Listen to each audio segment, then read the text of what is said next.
Everyone, this is Jason with Teton Technology. In this video, I just wanted to give a brief overview of our agriculture monitoring system.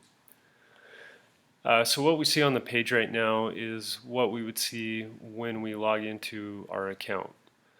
What we call this the dashboard page, and it's really just kind of the summary sheet of everything that's going on right now. Navigational tools are over on the left hand column. So we have our dashboard, which we're on right now. We have field sensors is where we name our data loggers and give them a GPS coordinate so they show up on the map over here on the right. And we also, in field sensors, let me go over there real quick. We can click on a name of the field sensor. This is where we punch in the latitude, longitude, and we can assign it a group. Now the group is sort of a filtering tool, so for accounts that have many devices, it's wise to kind of categorize things and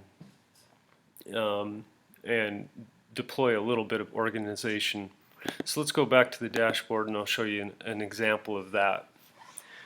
For this demo, I made a group called Reds, I made a group called Special, and Wheat. I only set just a couple of devices up using these groups. So we have a big monster list of devices and if we want to focus in on, say, red potatoes, because I've made a group called Reds, I can just click on Reds here and it quickly filters in down to those three. By clicking on these, I can plot them.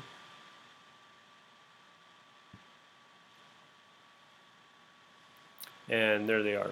So the three now are separated from the rest of my device list. We can still plot the other devices in the list. It's just a nice way to remind you of what you're focusing on, because there are so many devices out. So if we want to plot something, all we got to do is click on the moisture,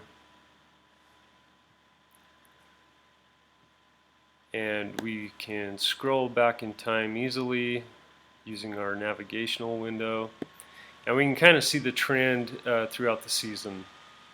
Now when I hover over this graph, you'll notice that a yellowish plot band will appear, and what that is sort of the range that the crop consultant has set up. So each field logger, or each field sensor is configurable to have a max and min threshold which you set up. And it just helps in visualizing where you're at, where you've been, where you need to be. We can also plot multiple data on top of each other to compare and contrast against other fields, kind of compare watering trends, so we can plot our rain gauge readings. We can back out moisture, we can back out rain gauge, and we can go back to a blank graph. One more thing on the graph here.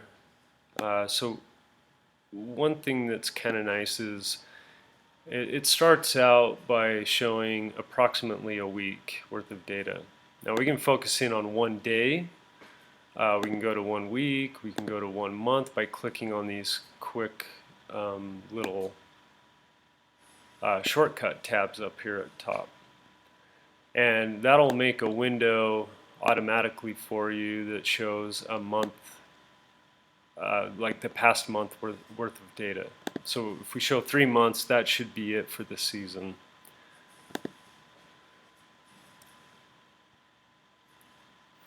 We can save a graph up here. We can reset the graph.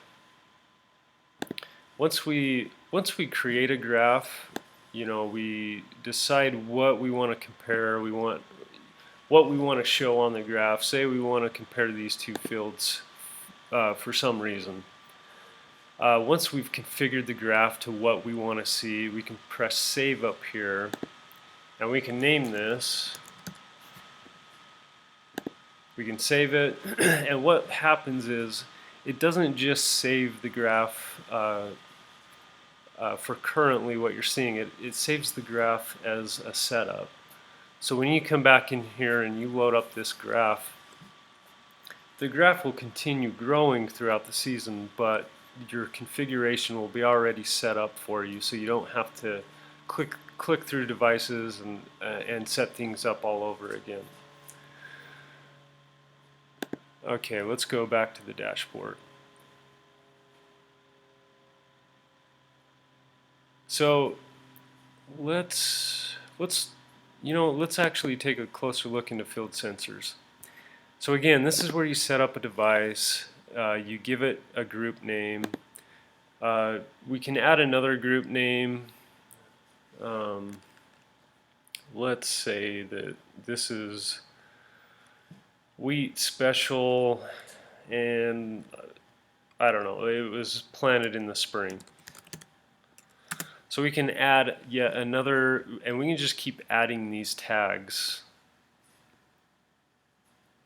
So let me save that device and go back.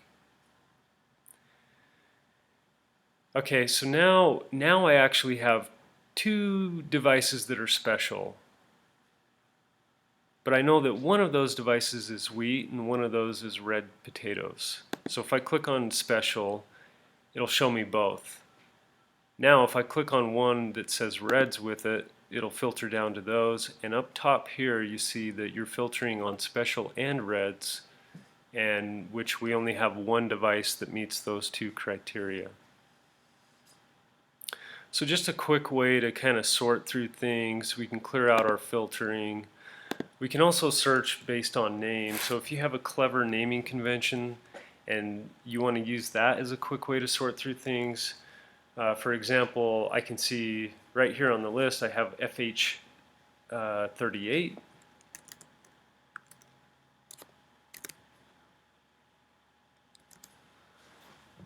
And we can go right to that field logger. And it's all real time. As you type, it starts sorting down, so I can type 10, 30. I can see all my devices that start with 1030. Alright, let's back out of that. Water flow, this is a brand new thing for us. This is started this year, and what we're doing now is tying into water flow meters at the wells, which is starting to become a requirement for farmers. And it's just a way to kind of bundle everything together and for farmers to track their water usage throughout the year and years to come. Users, we can add users to an account. To add a user, it's very simple. You click on a new user, you punch in their full name and their email address.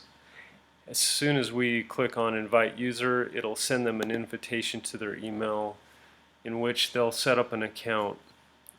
When they log in to their account, they will see this account that they were invited from. So they'll have access, complete access to everything that you see here. Notifications. This is where you can set up your notification settings. So right now I wouldn't get anything because everything's turned off. So let's say I want to be notified on a moisture reading that crosses the low threshold. And I want to be notified anytime a rain event happens. So I turn those two things on and I save changes. As soon as I do that, I will start receiving notifications through text messaging and my email. Reports here. This is another way to get to sensor data. If we click on raw field sensor data, this is basically a summary spreadsheet And what it shows is a week's worth of data. The most current reading being right here in the middle, and the min and max thresholds that were set by you or your crop consultant, which port you are plugged into, the device name, and the previous 6 days.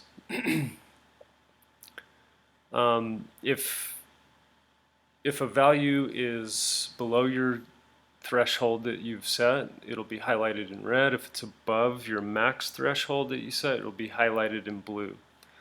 Everything else is assumed to be operating normal, in which there is no highlight.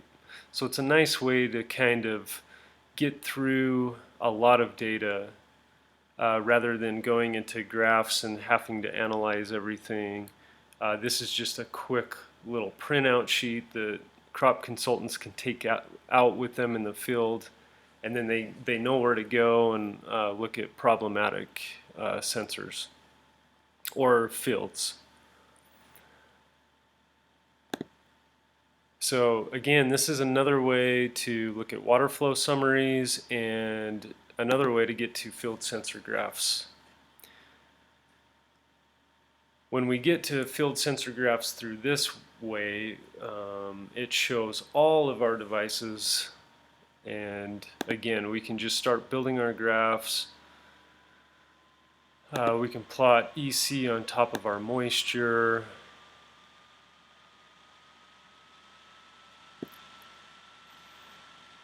We can plot rain on top of that.